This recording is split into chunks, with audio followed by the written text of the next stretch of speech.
سورہ بقرہ کی آیت نمبر 31 سے اللہ تعالیٰ فرماتے ہیں وَعَلَّمَ آدَمَ الْأَسْمَاءَ كُلَّهَا، اور ہم نے آدم علیہ السلام کو تمام اسماء سکھا دیے۔ یہ اسماء کیا ہے؟ تو مفسرین کرام یہ فرماتے ہیں کہ دنیا میں جتنا بھی علم آج موجود ہے اس سب کی بنیاد جو تھی وہ آدم علیہ السلام کے علم کے اوپر ہے۔ لہٰذا ایک علم کی بہت زیادہ شاخیں ہوتی ہیں، ڈپارٹمنٹ ہوتے ہیں، تو آج ہمیں دنیا میں جتنا بھی علم نظر آتا ہے اس کی اصل بنیاد کس کے اوپر ہے؟ آدم علیہ السلام کے علم کے اوپر ہے۔ لہٰذا انہی سے جو ہے وہ علم دنیا میں آیا ہے۔ دوسری بات کہ صرف آدم علیہ السلام کو نام نہیں سکھائے گئے تھے بلکہ چیزوں کی صفات کا، ان کی خاصیتوں کا بھی علم دیا گیا تھا۔ مثلا یہ کہ آگ گرم کرتی ہے اور یہ کہ پتھر کے اندر سختی ہوتی ہے، تو اس علم کے اندر یہ تمام باتیں بھی موجود تھیں۔ تیسری بات جو کہی جاتی ہے کہ اسماء میں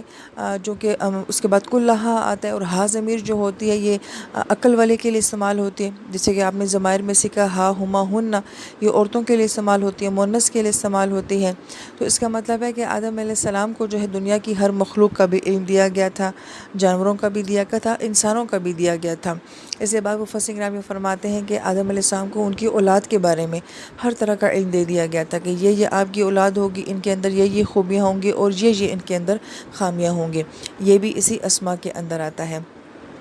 پھر اسماء کے بارے میں یہ بات کہی جاتی ہے کہ دنیا میں جو بھی زبان بولی جاتی ہے وہ تین چیزوں کے اوپر منحصر کرتی ہے: اسم، فعل اور حرف۔ ہم اردو میں بھی یہی فارمولہ دیکھتے ہیں، عربی میں بھی یہی فارمولہ دیکھتے ہیں، اور انگلش میں بھی ناؤن اور ورب کی بات کی جاتی ہے،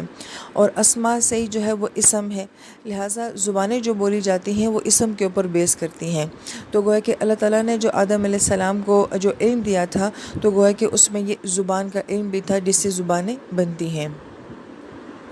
مگر بڑی غور طلب بات یہ ہے کہ اللہ تعالیٰ نے سب سے پہلے آدم علیہ السلام کو جو علم دیا ہے اس میں کوئی عبادت نہیں ہے، کوئی روحانیت نہیں ہے، کوئی احکام نہیں ہے، جس آدم علیہ السلام کو دنیا کا علم دیا گیا ہے، یعنی کہ جو کچھ بھی اس دنیا میں تھا اس سب کا علم جو ہے وہ آدم علیہ السلام کو دیا گیا ہے۔ اس کے بالمقابل فرشتوں کی مخلوق تھی، اور ان کے پاس کیا علم تھا؟ وہ سبحان اللہ کہتے ہیں، الحمدللہ کہتے ہیں، اور ان کے پاس تقدیس تھی۔ تو کہا کہ یہ دو طرح کے علوم کو یہاں پہ کمپیریزن کیا گیا ہے۔ تو مفسرین کرام یہ فرماتے ہیں کہ انسان کیا عزت کا معیار کیا ہے کہ اس کے پاس دنیا کا علم ہوگا اور اس کے ساتھ ساتھ یہ اپنی روحانیت کے اوپر بھی برقرار رہے گا، لہٰذا یہ تسبیح بھی کرے گا، تحمید بھی کرے گا، تقدیس بھی کرے گا، اور اس کے پاس دنیا کی نالج بھی ہوگی، دنیا کا علم بھی ہوگا۔ لہٰذا یہ جو ہمارا بنایا ہوا فرق ہے کہ یہ دین کا علم ہے، یہ دنیا کا علم ہے،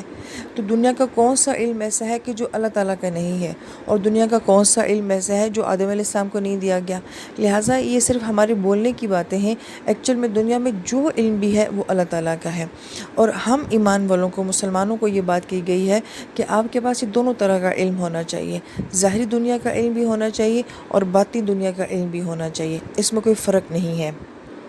ثم اعرضهم علی الملائکہ، پھر اس علم کو جو ہے وہ پیش کیا گیا فرشتوں کے اوپر۔ فقالا، تو اللہ تعالیٰ نے فرمایا انبئونی، مجھے خبر دو، باسماء، ان ناموں کی، ہؤلاء، ان سب ناموں کی، ان کنتم صادقین، اگر تم واقعی سچے ہو۔ اب آیت مبارکہ میں پھر ثم آ رہا ہے، اور ثم میں ہم نے کہا تھا کہ تھوڑا سا ٹائم پیریڈ ہوتا ہے، تو گویا کہ اس علم کو سکھانے میں آدم علیہ السلام کو ایک وقت لگا، اور علم ہوتا ہی وہ معاملہ ہے جو کہ آہستہ آہستہ سیکھا جاتا ہے۔ اور جب ان کو فرشتوں کے اوپر پیش کیا تو اللہ پاک نے فرمایا کہ مجھے اس کا علم دے، تو انہوں نے کیا کہا؟ قالوا سبحانک، اللہ تعالیٰ آپ کی ذات بہت پاک ہے، لا علم لنا، ہمارے پاس تو کسی قسم کا کوئی علم ہے ہی نہیں۔ حالانکہ فرشتے بھی اللہ تعالیٰ کے بہت قرب میں ہوتے ہیں، کتنی چیزیں ایسے ہیں جو وہ عالم بالا میں جو ہے براہ راست اپنی آنکھوں سے دیکھتے ہیں، مگر وہ کیا کہتے ہیں؟ اللہ تعالیٰ ہمارے علم کی کوئی حیثیت نہیں ہے، الا ما علمتنا، مگر ہمارے پاس وہی علم ہے جو آپ نے ہمیں دیا ہے۔ تو اتنی عرشوں پہ رہنے والی مخلوق، 7 آسمانوں کے اوپر رہنے والی مخلوق جب وہ نفی کرتی ہے کہ ہمارے پاس کوئی علم نہیں ہے، تو پھر دنیا کا کوئی بندہ کیسے اپنے علم کا دعویٰ کر سکتا ہے کہ میرے پاس بھی کوئی علم ہے؟ اس لیے آیت مبارکہ کے آخر میں کیا کہا گیا ہے کہ انک انت العلیم الحکیم، کہ ہر علم جو ہے اللہ تعالیٰ وہ تو آپ کے پاس ہے۔ لہٰذا ایک علم ہوتا ہے اور ایک علم کی حکمت ہوتی ہے، ایک ظاہری علوم ہوتا ہے اور ایک اس علم کا جو ہے وہ وزڈم ہوتا ہے، روحانیت ہوتی ہے۔ تو یہاں پہ فرشتوں نے کہا کہ اللہ تعالیٰ علم بھی آپ کے پاس ہے، اور اس علم کا وزڈم یا اس کی حکمت جو ہے، اس کی روحانیت جو ہے وہ بھی آپ ہی کی طرف منسوب ہے۔ کالا، اللہ تعالیٰ نے فرمایا، آیت نمبر 33، یا آدم، اے آدم، انبئہم، انہیں خبر دیجیے، باسمائہم، ان تمام ناموں کی، واپس لما جب، انباہم، آدم علیہ السلام نے خبر دی، باسمائہم، ان تمام ناموں کی، کالا تو اللہ تعالیٰ نے فرمایا علم اقول لکم، کیا میں نے تم سے نہیں کہا تھا انی بے شک عالم، میں زیادہ جانتا ہوں غیب السماوات والارض، جو کہ آسمان اور زمین کا غیب ہے، وہ عالم، اور میں جانتا ہوں ما تبدون، جو تم ظاہر کرتے ہو، وما کنتم تکتمون، اور جو کچھ تم چھپاتے ہو۔ اب یہاں پہ اللہ تعالیٰ نے دو دنیاؤں کا ذکر کیا ہے، ایک آسمان کی دنیا ہے، ایک زمین کی دنیا ہے، یعنی کہ سین اور ان سین کی بات کی گئی ہے، دیکھی اور اندیکھی دنیاؤں کی بات کی گئی ہے۔ اور انسان کے سامنے ایک چیز ہوتی ہے اور دوسری چیز اسے مخفی ہوتی ہے۔ ہم جسم کو دیکھ سکتے ہیں مگر روح کو نہیں دیکھ سکتے، ہم زمین کو دیکھ سکتے ہیں مگر آسمان کو نہیں دیکھ سکتے، ہم آنکھ کو جانتے ہیں مگر بصارت ہم نہیں دیکھ سکتے، ہم کان کو جانتے ہیں مگر ہمیں سماعت کو نہیں دیکھ سکتے، ہم الفاظ کو جانتے ہیں مگر ہم آواز کو نہیں دیکھ سکتے۔ تو گویا کہ انسان کا جو ہے ان دو دنیاؤں کے ساتھ مسلسل تعلق رہتا ہے، لہٰذا ہم زمین کو دیکھ سکتے ہیں، زمین کے اندر کو نہیں دیکھ سکتے، ہم اس دنیا کو دیکھ سکتے ہیں مگر آخرت کو نہیں دیکھ سکتے ہیں، لیکن ہمارا کنیکشن جو ہے وہ ان دونوں دنیاؤں کے ساتھ ہوتا ہے۔ انسان مسلسل جو ہے دیکھی اور اندیکھی دنیا دونوں کے اوپر ایمان لے کے جو ہے وہ چلتا ہے۔ پھر آیت میں فرشتوں کے بارے میں یہ بات کہی گئی ہے کہ جو کچھ تم ظاہر کرتے ہو، جو کچھ تم چھپاتے ہو، ہم جانتے ہیں۔ تو فرشتے کیسے اللہ تعالیٰ سے کوئی بات چھپا سکتے ہیں؟ اور وہ تو ایسی مخلوق بھی نہیں ہے کہ اپنے رب سے کوئی بات چھپانا چاہیں۔ تو مفسرین کرام یہ فرماتے ہیں کہ انہی فرشتوں میں جو ہے وہ شیطان بھی موجود تھا۔ شیطان ایکچولی جنات میں سے تھا، مگر اس نے اتنی عبادات کی تھیں کہ اللہ تعالیٰ نے اس کا رینک، اس کا درجہ بڑھا کے اس کو فرشتوں میں شامل کر دیا تھا، لہٰذا وہ فرشتوں میں موجود تھا۔ اس کے بارے میں یہ بات کہی جا رہی ہے کہ اس کے دل میں جو بھی اشکال تھا، جو بھی سوال تھا، وہ ظاہر نہیں کر رہا تھا، وہ جس سچویشن کو دیکھ رہا تھا، لیکن اپنے اندر بہت کچھ ایسا ہے جو کہ وہ چھپا رہا تھا۔ تو گویا کہ اللہ تعالیٰ نے یہاں پہ اشارتاً فرما دیا ہے کہ تم میں سے کچھ تو ایسے ہیں کہ جو کچھ ظاہر کرتے ہیں، مگر تم میں سے کوئی ایسا بھی ہے جو اپنے اندر کچھ چھپا رہا ہے۔ پھر آیت نمبر 34 میں یہ کہا گیا ہے وَإِذْ قُلْنَا، اور جب ہم نے کہا لِلْمَلَائِكَةِ فرشتوں سے تسجدوا کہ سجدہ کرو لِآدَمَ آدم کو، فسجدوا پس انہوں نے سجدہ کیا الا سوائے ابلیس ابلیس کے۔ اب یہ جو سجدے کا معاملہ ہے اس کے بارے میں بہت ساری رائے ہیں، مگر دو اہم باتیں وہ یہ کہ ایک مفسرین کرام کی جماعت یہ فرماتی ہے کہ یہ دراصل میں سجدہ اللہ تعالیٰ کی ذات کو ہی ہوا تھا، کہ آدم علیہ السلام کو سجدہ نہیں ہوا تھا،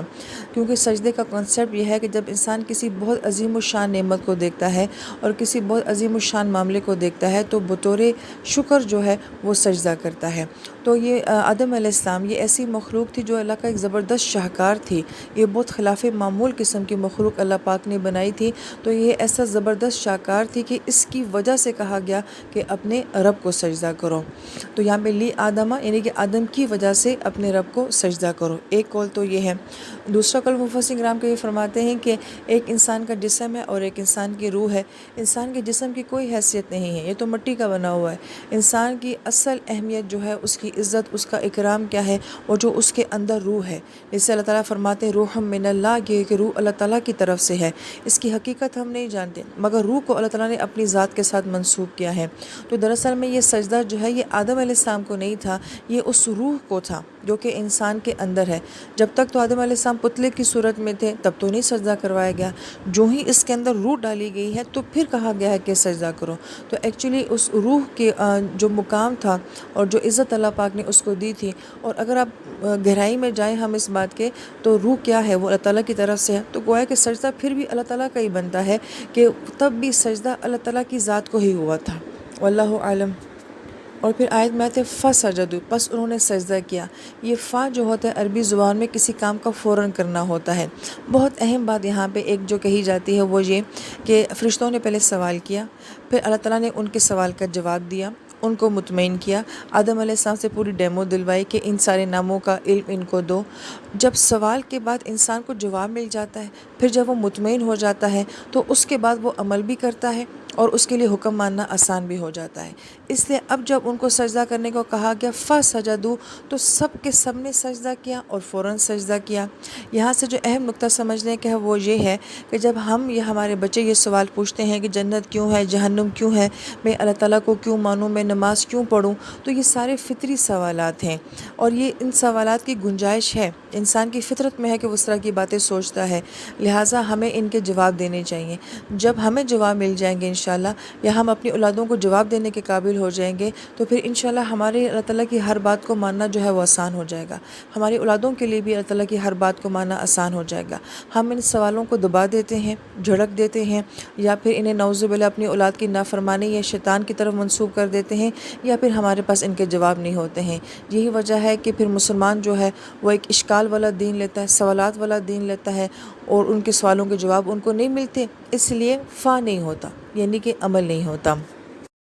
پھر آیت مبارکہ میں جو ہے ابلیس کا لفظ ہے جو کہ ابلسہ سے ہے، اور ابلسہ کا مطلب ہوتا ہے کہ کسی سے شدید مایوسی کا ہونا اور اس میں شدید غم کی کیفیت ہونا، اور شیطان کو بھی ابلیس اس لیے کہا جاتا ہے کہ وہ اللہ کی رحمت سے مایوس ہو چکا ہے اور اس غم میں وہ شدت اختیار کر چکا ہے،